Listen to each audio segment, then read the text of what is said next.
আমি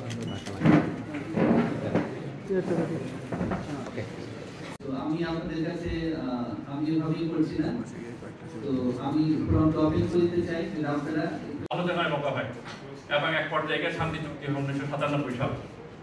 তো সেই জন্য আমি নিগৃহীত হয়েছি আমার দলের কর্মীদের কাছ থেকে।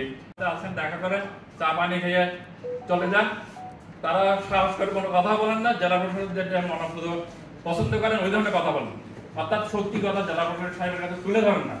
আমি প্রস্তাব করছি আজকের সভায় এই ধরনের লোকদেরকে বাদ দিয়ে বিভিন্ন কমিটি থেকে বিভিন্ন প্রতিষ্ঠান থেকে লোকজনকে ওখানে আপনার অ্যাড করা হোক, তাহলে আইন শৃঙ্খলা পুনর্গঠন করলে আপনার কাজ করতে অনেক সুবিধা হবে। সেনাবাহিনীর একটা অস্থায়ী ক্যাম্প বন্দরবা বাজারের পাশে অবশ্যই হওয়া দরকার, বিশেষ করে সমতা গার্ডটা কেন্দ্র। এখানে তারা 500-700 লোক কিভাবে এই বাজার দিয়ে পার হয়ে চলে গেলেন, এটা তো প্রশ্নবিদ্ধ। নিশ্চয়ই যদি পূর্ব প্ল্যান না থাকতো তাহলে তাদের সমতা গার্ডের নৌকা বোট না থাকলে তারা চলে যেতে পারতেন না। এই জন্য একটা নিরাপত্তার স্বার্থে বন্দরবা সমতা গার্ড কেন্দ্রিক অথবা আশেপাশে সেনাবাহিনীর ক্যাম্প হওয়া দরকার, এটা আমার প্রস্তাবনা। আমরা এতদিন দাবি করেছি সড়ক মহাসড়কে সেনা ক্যাম্প, এখন রাঙামাটি শহরের মধ্যে সেনা ক্যাম্প দাবি উঠেছে সুশীল সমাজ থেকে। কি জন্য উঠেছে? আমরা বারবার বলেছি আসাম বস্তি কাপ্তাই সড়কে অতিরিক্ত সেনা ক্যাম্প বসাতে হবে, আসাম বস্তি রাঙামাটি বেতবেড়ি মনোগড় সড়কে সেনা ক্যাম্প বসাতে হবে, লুম্বিনীতে। এখানে অন্য কোনো বাহিনীকে আমরা ছোট করছি না, সেনাবাহিনীকে ছাড়া সন্ত্রাসীরা কাউকে ভয় করে না। তো এবারেও স্যার আমরা যাতে আমাদের এই দলীয় অনুষ্ঠানগুলো স্যার সুস্থ সুন্দরভাবে করতে পারি স্যার, আপনাদের সার্বিক সহযোগিতা অবশ্যই লাগবে স্যার।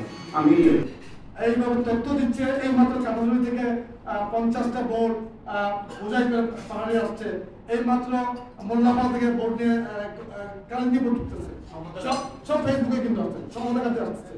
এইসব ফেসবুকগুলো আপনাদের প্রতিবেদনে রয়েছে, অনেকে এইগুলো আইডেন্টিফাই করা উচিত, কারা করতেছে, তাদের উদ্দেশ্যটা কি কারণে করতেছে। এটা আমার আইনশৃঙ্খলা বাহিনী কাছে সারা কিন্তু অনেকে ব্যতিব্যস্ত রেখেছে। নিশ্চয়ই এটার পেছনে কোনো উদ্দেশ্য ছিল, একদিকে ব্যস্ত রেখে অন্যদিকে অন্য কোনো ক্রাইম করার উদ্দেশ্য ছিল। এই বিষয়টা স্যার একটু আনতে হবে। আমার তো নিবেদন এই বিষয়টা স্যার যেন এবং এদিকে যেন প্রোগ্রাম না হয় আর কি এই এলাকায়। এই বিষয়টা স্যার আপনি করেছেন জন্য অবশ্যই আমাদের সামরিক বাহিনী এবং পুলিশ বাহিনী, বিশেষ করে আমাদের আইনশৃঙ্খলা বাহিনী সবাই ধন্যবাদ পাওয়ার জন্য। যারা উৎখানীদাতা এবং যারা মসজিদে হামলাকারী, যারা কিয়াঙ্গে হামলাকারী, তাদেরকে অবশ্যই আইনের আওতায় এনে শাস্তি ব্যবস্থা করা হোক, এবং সেটা অতি শীঘ্রই যদি করা হয় তাহলে আস্থাটা অতি তাড়াতাড়ি চলে আসবে। এবং এই যে আমি আরেকটা প্রশাসনের উদ্দেশ্যে বলবো স্যার, আমাদের যে কালকের যে অবস্থানটা আমি খুব কাছ থেকে যেটা দেখেছি স্যার, প্রশাসন আরেকটু যদি দ্রুত ব্যবস্থা গ্রহণ করলে স্যার এই ক্ষয়ক্ষতিটা আরো অনেকটা কমানো যাবে।